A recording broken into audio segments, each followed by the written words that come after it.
was elbow-deep in alien armor, sparks flying from tools that clearly didn't appreciate my touch, while the echoes of a recent battle rattled through the hull. Smoke drifted lazily through the room, mingling with the metallic scent of ozone and energy discharge. She stood just a step away, impossibly calm, her long ears twitching in ways I didn't yet understand, watching every move I made. Then she leaned closer, close enough for me to feel the faint pulse of her presence, and whispered, soft but commanding, "Continue, human." In that moment, the line between necessity and something far more dangerous blurred, and I realized this repair was no longer about armor. It was about trust, control, and a silent challenge neither of us fully knew how to name. The armor refused to stay still. Every time I thought I had the fracture aligned, the living alloy flexed like it was offended by my optimism. I told it, quietly and with feeling, that if it had wanted a gentler touch, it shouldn't have been hit by artillery. The translator on my wrist chose that moment to glow, helpfully suggesting my tone bordered on romantic hostility. I muted it. She stood close enough that the diagnostic lights reflected in her eyes. Too close for comfort, which was impressive, considering the number of times I'd been shot at today. Her breathing was steady, controlled, the kind of calm that came from surviving too many battles to be impressed by one more. I focused on the crack running through her chest plate, and not on the fact that her long ears twitched every time my tools sparked. "You are frowning," she said. "I always frown when alien technology judges me," I replied. "It's a defense mechanism." A pause, then, "The armor is not judging you." That's exactly what judging armor would say. I adjusted the nano sealer, coaxing the material into compliance. It rippled, resisted, then grudgingly began to knit itself together. Her hand moved, hovering near mine, then stopping, as if she'd reconsidered touching a human mid-repair. The translator chimed again, unmuted itself, and offered a cheerful note about bonding opportunities during maintenance procedures. I swore at it. It pretended not to hear. "You could step back," I said, keeping my voice light. "I don't charge extra for personal space, but I do appreciate it." "I am stable," she answered, "and curious. That makes one of us." Her ears angled forward. I'd learned in the last hour that this meant interest, not aggression. Unfortunately, my brain insisted on filing that information under dangerously unnecessary. I tightened a magnetic clamp and the armor hummed, syncing with her pulse. The sound changed, softer now, cooperative. Like it knew something I didn't. "Human," she said, and there was a question in it. "Yes. Your hands are unarmored." Bold observation. You should see our medical charts. A flicker of amusement crossed her face. The translator mercifully rendered it as a simple smile. The tension eased, just enough to let me breathe without thinking about it. I rerouted power through the patch, watching numbers stabilize. Outside, something exploded distantly. Inside, everything felt oddly quiet. "If this fails," I said, "the good news is you won't feel it. The bad news is I'll be vapor." "That is acceptable odds," she replied. "Glad we're on the same page." The seal locked, the armor settled. For a moment, neither of us moved. Then she leaned in, close enough that her voice didn't need translating. "Continue, human," she whispered. I laughed, because sometimes laughter was the only tool left, and went back to work. The armor decided to argue again, this time by projecting a warning glyph directly into my field of vision. I waved my hand through it on instinct, which did nothing except make me look like I was shooing a very persistent insect. The glyph stayed. Her breathing changed, just slightly, and the translator politely informed me that the armor was expressing discomfort with foreign intervention. "I feel that," I said, "deeply." "You speak to it as if it were alive," she said. "It is alive," I replied.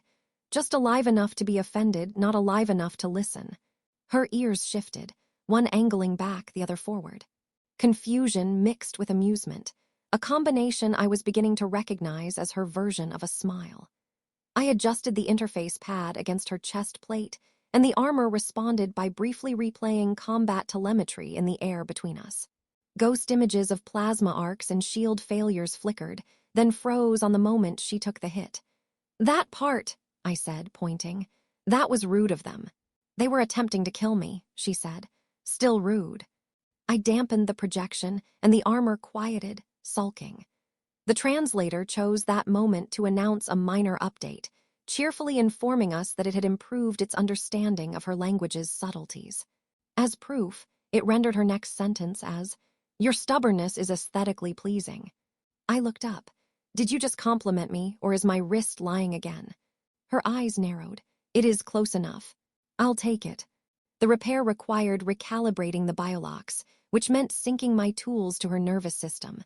I warned her. She waved it off. The first contact sent a harmless jolt through my fingers and made the armor purr, an actual sound, low and pleased.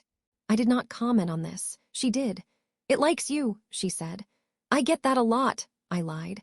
Time stretched in that strange way it does when danger pauses without leaving. Outside, the battle was reorganizing itself. Inside, we were negotiating with a piece of technology that had opinions. I worked slowly, partly because rushing living alloy was a terrible idea, partly because every small movement seemed amplified by her closeness. She noticed everything. The translator, traitor that it was, noticed even more. "You are distracted," she said. "I am multitasking," I replied. "There's a difference. You are thinking very loudly." That might be the translator. It leaks. Her ears tilted forward again. Interest. I pretended not to see it and tightened another seal. The armor flexed, then settled. Numbers stabilized. Good numbers.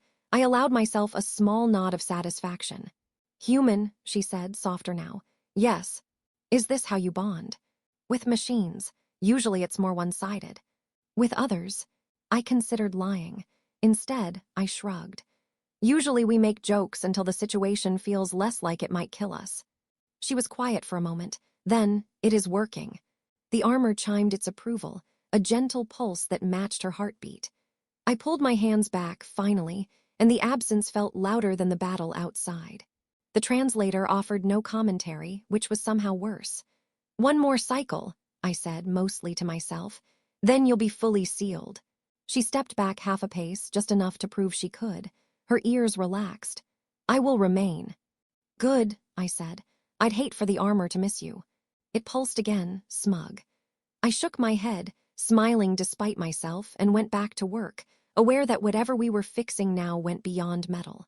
The armor finished sealing itself with a satisfied vibration that traveled up my wrists and into my teeth. I pulled my hands away slowly, like you did with animals that might decide you were either a friend or lunch. The diagnostic readout stabilized, then dimmed, then displayed a small, smug green symbol that meant success. I exhaled, realizing only then that I'd been holding my breath long enough to qualify as a science experiment. "It will hold," I said, "unless you get hit by something truly spectacular. In that case, I recommend running." "Running is not my specialty," she replied. "Then I recommend not getting hit." Her ears angled forward, and she made a sound that the translator hesitated over before settling on laughter. Real laughter, not the polite acknowledgement of humor it usually spat out. The battle outside finally resolved itself into something quieter, the distant hum of ships retreating and systems cooling. The immediate danger had passed. The less immediate, more complicated one stood directly in front of me. She flexed, testing the armor. It moved with her perfectly, no hesitation, no pain. The living alloy seemed pleased with itself, which was more than I could say for most technology I'd worked with. She looked down at the sealed fracture, then back at me. "You did not rush," she said. "You could have." "I've rushed before," I replied. "It usually ends with explosions and paperwork. You value restraint." "I've learned too," I said, and realized it was true. Once I would have treated this as just another job, another repair under fire. But somewhere between the jokes and the shared silence, I'd started paying attention. To her, to myself, to the fact that surviving wasn't the same as living. The translator chimed, one last unwanted contribution, and announced that our proximity no longer served a medical purpose. I turned it off entirely. If there was a line to be crossed or respected, I wanted to do it without a machine narrating. "You are different now," she said. "So are you," I answered. She considered that, ears slowly relaxing. "I will return to my unit," she said. "They will ask how the armor held." And you'll tell them it behaved itself, I said. I will tell them a human convinced it too. She stepped back, giving me space at last. It felt earned. She paused, then reached out, not touching, just close enough to acknowledge the moment. Continue, she said again, but this time it wasn't a whisper, and it wasn't a command. It was an invitation, to the future, to cooperation, to something that didn't need to be defined yet. I smiled. Next time, I said, preferably without incoming fire. She laughed, turned, and walked away, armor gleaming, whole again. I watched her go, then looked down at my hands, still unarmored, still human, but steadier than before. Outside, the universe carried on being dangerous and strange. Inside, I packed up my tools, feeling like I finally understood when to fix, when to joke, and when to simply stop and listen.